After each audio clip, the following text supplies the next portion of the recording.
você está com a gente, que alegria! Chegue chegando, este é o Farol Podcast e é muito bom que você esteja aqui com a gente. Espero que você goste das nossas apresentações, que você goste dos nossos podcasts, que você gosta do nosso trabalho aqui. Você pode deixar as suas opiniões aí nos nossos comentários, fale com a gente, dê o like, inscreva-se no nosso canal e compartilhe também os nossos vídeos. Hoje nós vamos falar sobre o vídeo que lavou a nossa alma, que é a entrevista, né? A entrevista era uma participação do ator Pedro Cardoso, o Agostinho da Grande Família.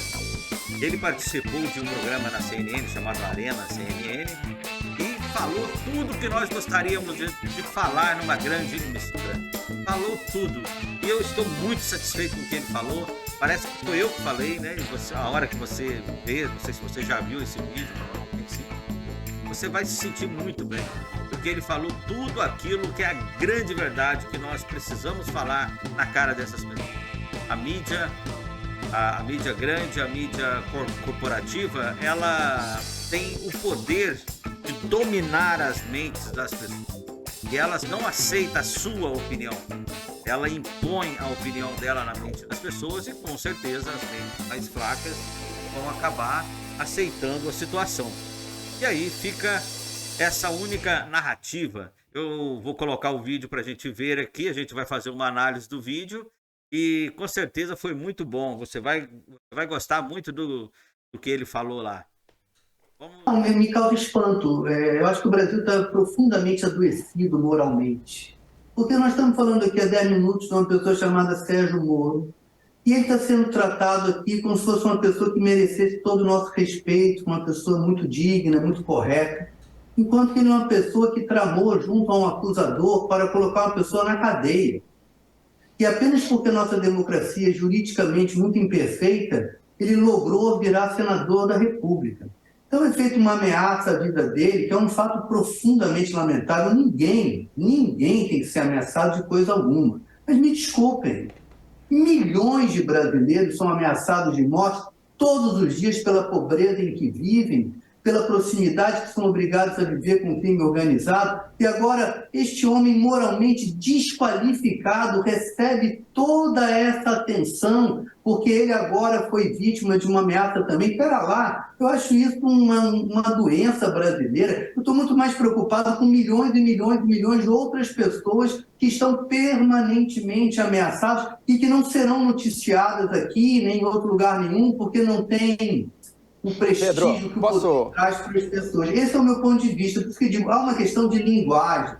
O fascismo brasileiro, ele exerce domínio sobre as consciências do povo ao controlar os discursos.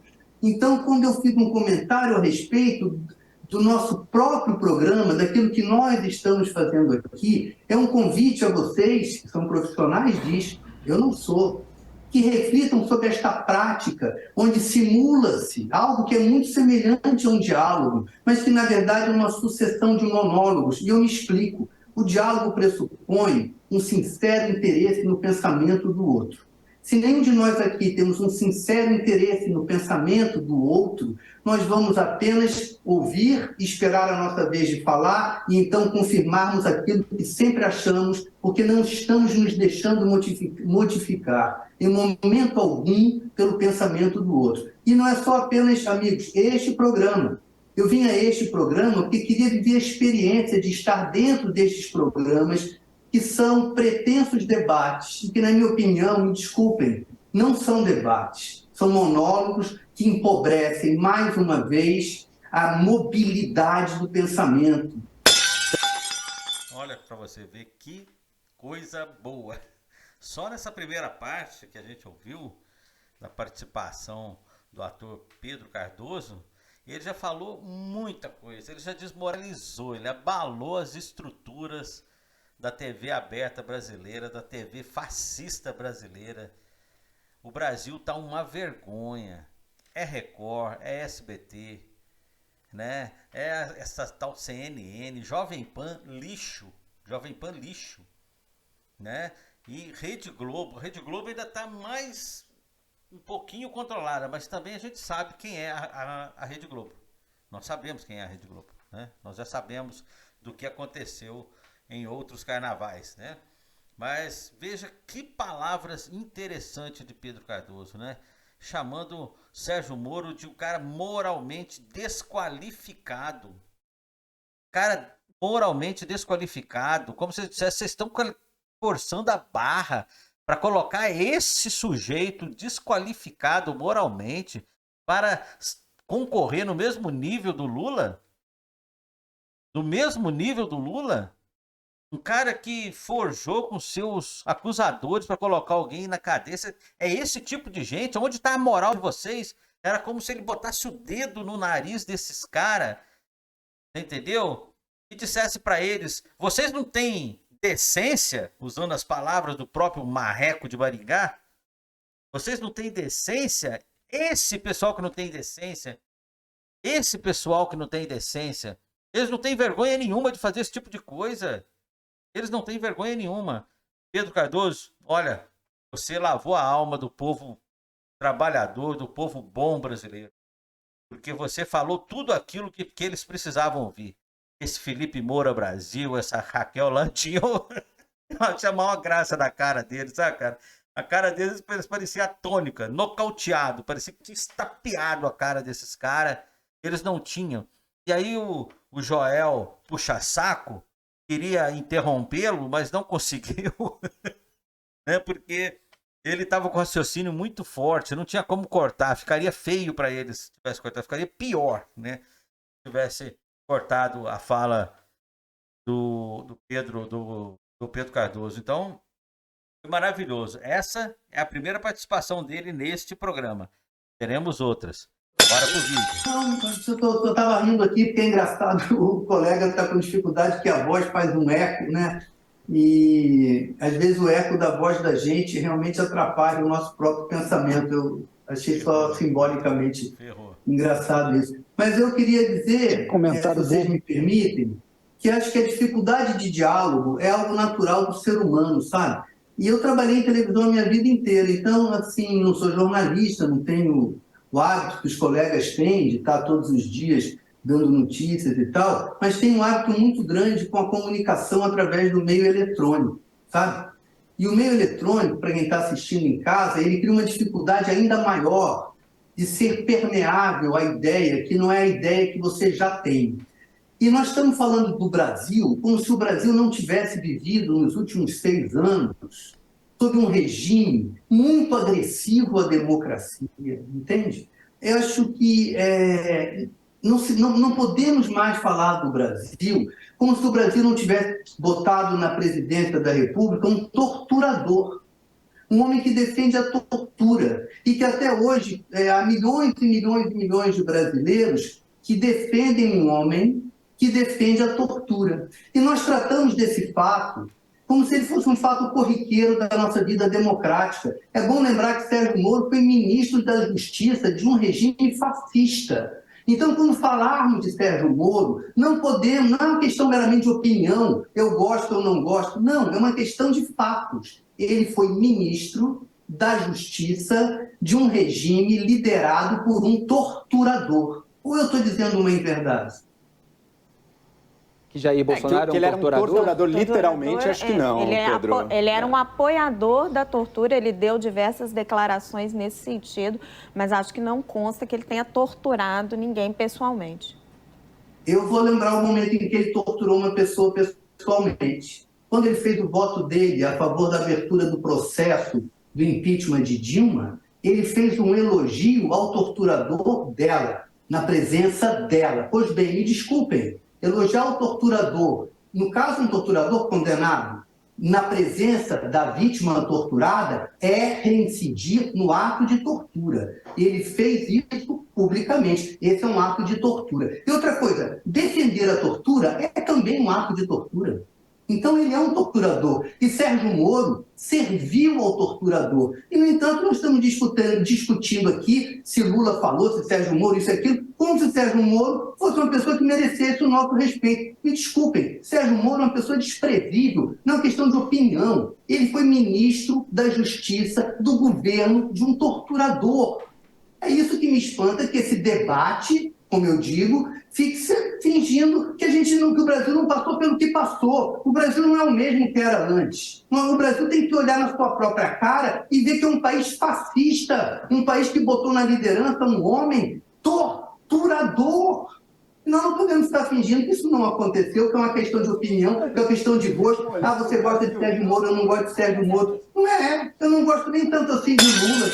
Muito competente, que coerência, que raciocínio lógico, que mentalidade boa. Ficaram atônicos, os fascistas da CNN. Os fascistas da CNN ficaram atônicos, não souberam, perderam o chão. Não sabiam o que fazer. Ficaram, sabe, taquimudos. E eu vou dizer uma coisa para você. Esse Sérgio Moro, ele merece alguma qualificação. Será que esses caras não enxergam? Se tirar o nome, Sérgio Moro, e falasse que alguém tramou com os acusadores para botar alguém na cadeia. Esquece do nome Sérgio Moro. Como que você encararia esse tipo de cidadão? Esse tipo de vagabundo? Esse tipo de ser desprezível que trama contra alguém para fazer isso? Será que eles também achou que foi normal a morte, por exemplo, de Jesus Cristo, aonde se tramaram para condenar um inocente? Se tramaram para condenar? Qual que é a diferença moral? Qual que é a diferença moral de uma coisa para outra? Será que esse povo não tem vergonha na cara? Esses jornalistas não têm vergonha na cara? Será que eles para levar comida para casa deles, é o único meio, é aceitando o jugo dos seus patrões para que fale mentira, para que defenda o mal? Eu acho que nós precisamos, antes de qualquer outra coisa, termos senso profissional, caráter, compromisso social. Agora ficar lá igual essa Raquel Landim, esse Felipe Moura Brasil, agora esse cara com essa pereba na testa, esse Joel, sei lá das contas, lá, ficar falando, defendendo o indefensável. Sabe, esse Sérgio Moro é um ser repugnante. É um ser repugnante. Porque o cara cometeu o crime e não conseguiu provar, como já foi desafiado pelo jornalista Reinaldo Azevedo. Desafiou todos vocês da CNN, que fica defendendo esse vagabundo desse Sérgio Moro, esse canalha, esse criminoso. E aí vocês ficam defendendo. Mostre aonde estão as provas contra o Lula, seus canalhas. Canalhas. Pedro Cardoso, parabéns, cara. Nossa, Deus, até que enfim Deus colocou esse cara lá dentro. Se tem alguma coisa divina que possa ter acontecido na TV brasileira, eu acho que foi colocar esse cidadão, esse brasileiro, esse cara com compromisso com as coisas certas, com o povo, com o que é correto. Ele está preocupado, como ele disse lá, com os milhões de pessoas que sofrem ameaças todos os dias, ameaça de fome, ameaças de assalto, e que não fala nessas TV, não perde tempo com isso. Por quê? Porque os seus patrões capitalistas, eles estão interessados em coisas que vai dar dinheiro para eles. Você acha que eles estão interessados, eles são do lado do Lula, por exemplo? Não, eles estão passando por cima da moral. Eles estão passando por cima da vergonha na cara, sabe? Do senso do que é mal, do que é escrúpulo, daquilo que é nojento. Eles preferem defender um criminoso para colocar combatendo o presidente Lula. Quem que esse cara pensa que é? Quem que esses caras pensam que é? Quem que esse Sérgio Moro é? É um vagabundo, um criminoso. Que se o Brasil fosse um país sério de verdade, esse cara estaria na cadeia. Esse cara já estaria preso. E se os próprias 10 medidas anticorrupção que o outro vagabundo comparsa dele, Dallagnol, queria colocar, se fosse aprovado, esses dois vagabundos estariam na cadeia. E aí, será que a CNN não tem vergonha na cara de ficar o dia inteiro defendendo esse calhorda esse Sérgio Moro? Gente, me desculpa. Vamos pro vídeo, senão nós não vai terminar o vídeo. Sim, amigo, que nós só não sofremos um golpe de Estado efetivo porque Donald Trump não se elegeu nos Estados Unidos.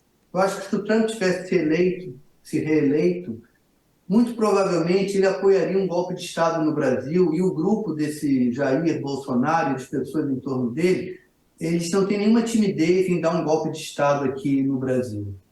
E eu vejo essa nossa conversa aqui, que é uma conversa que a gente humanamente tenta descontrair, porque ninguém aguenta ficar tão preocupado e tão sério o tempo todo, mas eu, sinceramente, não tenho vontade nenhuma de me descontrair quando o assunto é esse. Eu acho que o fascismo brasileiro, ele mobilizou o pensamento. Há 44% disso aí, matar o pesquisa, de pessoas que temem que o Brasil vire um país comunista, o que é um delírio absoluto, né? E, na minha visão, uma das coisas que fez o pensamento ficar imobilizado é a ausência de uma sincera dialética no jornalismo, entende? Por isso que eu insisto nesse ponto. Nenhum capitalista que investe na venda de informação paga para ouvir o que não quer. Nós, jornalistas, aqui eu estou sendo irônico, eu não sou jornalista, temos que botar na mesa do público a opressão que nós sofremos dos nossos empregadores. Nós não temos total liberdade. Eu vou falar de mim. Na TV Globo, quando eu trabalhei, eu habitei a interseção ideológica possível entre eu e os interesses da TV Globo. Mas eu não sou jornalista. A minha matéria-prima não são fatos, são invenções. Talvez seja mais fácil para mim dialogar com os interesses do vendedor do meu trabalho do que para vocês, jornalistas. E eu pergunto a vocês, vocês são pessoas livres? Vocês, quando vão trabalhar, vocês sentem alguma pressão do interesse do capitalista que emprega vocês? Olha, está na hora da entrevista. O ministro chefe da SECOM, Paulo Pimenta, está no ar aqui com a gente. Houve um pequeno atraso aí para começar essa entrevista. Agora ele está disponível. Depois da pergunta, Pedro Cardoso. Mas chamou a atenção, foi a risadinha. Uma tentada de saída pela culatra do apresentador ali, do âncora desse programa aí, o tal do Pura Brasil, né? Bolsonarista, um lavajatista que passou por cima de tudo que é espúrio, sabe? Finge que não ocorreu as tramóias, as combinações, as ilegalidades entre Sérgio Moro e os procuradores forçando a barra para forjar provas contra Lula. Será que esses canalhas não têm a vergonha de pedir desculpa? Realmente, os vagabundos desse Sérgio Moro enganou a gente. Ficaria muito mais bonito. Ficaria muito mais decente do que eles tentar ficar passando pano para esse calhorda safado. Achacador e oportunista. Mas você pode ter certeza, Sérgio Moro. O Lula tá certo, foi armação sua e isso ficará provado e você ficará desmascarado. E eu quero ver se esses sem vergonha, esses jornalistas que não têm vergonha na cara, vão dar a mesma ênfase que está dando para esse calhorda desse Sérgio Moro se fazendo de vítima. Tem muita coisa errada nisso daí, mas tudo ficará esclarecido. Muito obrigado por você ter acompanhado a gente até aqui. E que a gente possa continuar aí participando e que você possa participar também nos comentários, deixe o like, compartilhe os nossos vídeos, sabe? Participa, passa para os seus amigos e que vamos fortalecendo o nosso canal. Estamos combatendo este fascismo que está tentando implantar e dominar o nosso país e as mentes das pessoas trabalhadoras. Porque, infelizmente, o trabalhador acaba sendo dominado por esses canalhas que tentam implementar na mídia aquilo que as pessoas, a mente das pessoas, influencia a mente das pessoas, né? E coloca os trabalhadores contra trabalhador para que a nossa classe possa ficar enfraquecida. Mas enquanto nós estivermos aqui na resistência, nós vamos lutar a todo momento contra esse fascismo e essa ignorância que existe no nosso país. Obrigado, um abraço.